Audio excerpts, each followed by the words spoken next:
como que a gente analisa, Igor, o seguinte, o talento em detrimento da unção? Porque no final das contas deveria casar os dois. É verdade. Né?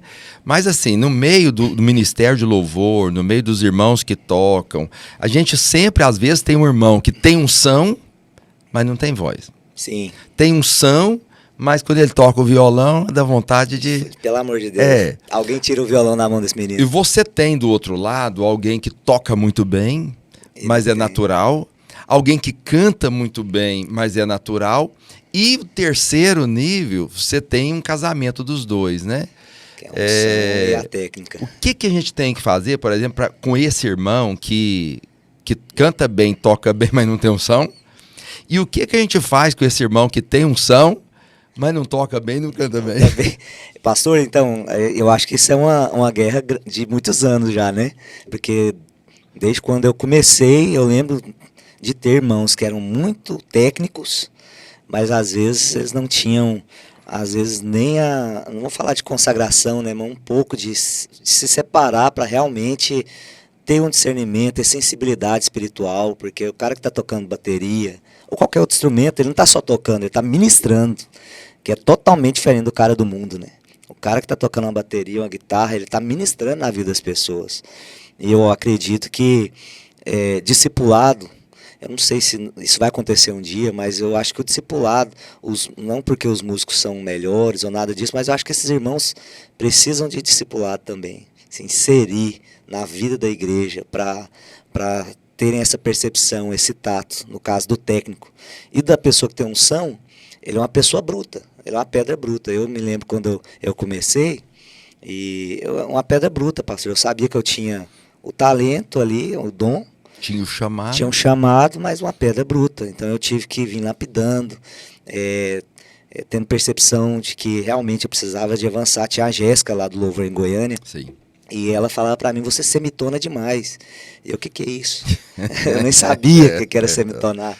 Então eu fui procurar me aperfeiçoar e com pessoas, né, estudar para eu poder desempenhar o chamado.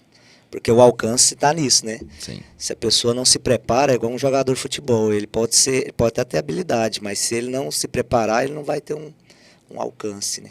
Em toda equipe de louvor, a gente sempre ouve dizer que o pessoal mais difícil de lidar é músico. Porque eles não ficam no culto. É músico. Não ouve a palavra.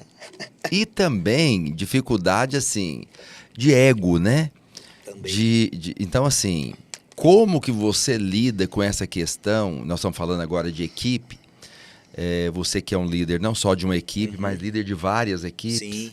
Como é que você lida com essa questão quando você percebe que o irmão tá com o ego muito aflorado, tá tocando mais para aparecer, ou é insubmisso, né? Eu já, como você, antes a gente estava conversando aqui, eu já fui ministro de louvor, já tive equipe, né? E já muitos anos atrás, mas a gente percebia essa dificuldade. Por exemplo, reúne a equipe para definir as músicas. Aí, assim, quando a carne entra no meio, é uma dificuldade muito grande para você coordenar aquilo ali, né? Qual que é seu caminho, assim, para ter uma boa equipe, para ter sincronia, para ter submissão, humildade? Como é que você trabalha assim com a equipe? Pastor, eu prefiro pegar o que tem unção e não tem a técnica e preparar e prepará-lo, do que pegar o que tem a técnica e às vezes ele não tem o espírito, o coração quebrantado para estar servindo, né? Porque no final das contas, a palavra-chave aí para a gente levantar essas pessoas para estar com a gente ali é o coração correto, né? Porque eu acredito que o Senhor vai aperfeiçoando. Lógico, nós não vamos fazer de qualquer maneira, porque é outro extremo, né? Infelizmente, as pessoas, tem muita gente que deixa para fazer na última hora, de qualquer maneira, e infelizmente isso acaba afetando o culto, que é o foco principal ali, edificar a igreja. Mas eu sempre procuro trabalhar realmente essas pessoas e perceber o espírito delas. Quando não tem, elas mesmas não conseguem permanecer. Que é luz e trevas, né? Fogo estranho. Não é? Elas não conseguem, porque quem não tem o coração para submeter, ele não vai conseguir permanecer. Você tem um espírito de servo. É nítido isso, eu Amém. convivo com você, não é de hoje, Obrigado, de muitos pastor. anos. Percebo isso em você.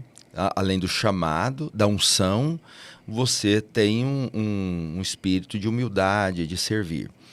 Você consegue passar isso para sua equipe? Eu consigo, eu tento, na verdade, é passar para eles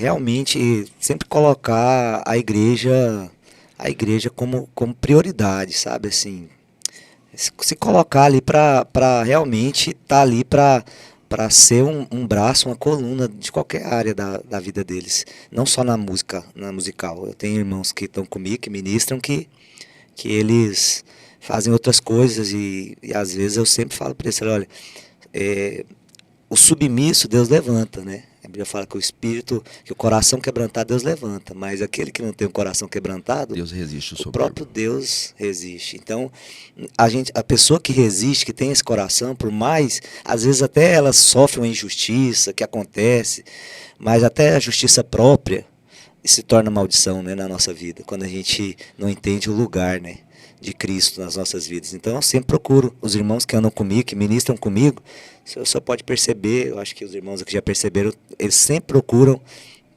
ter o coração para ouvir, para estar servindo ali, porque é algo que eu tenho como característica. Sim, mesmo, né, igual o senhor falou.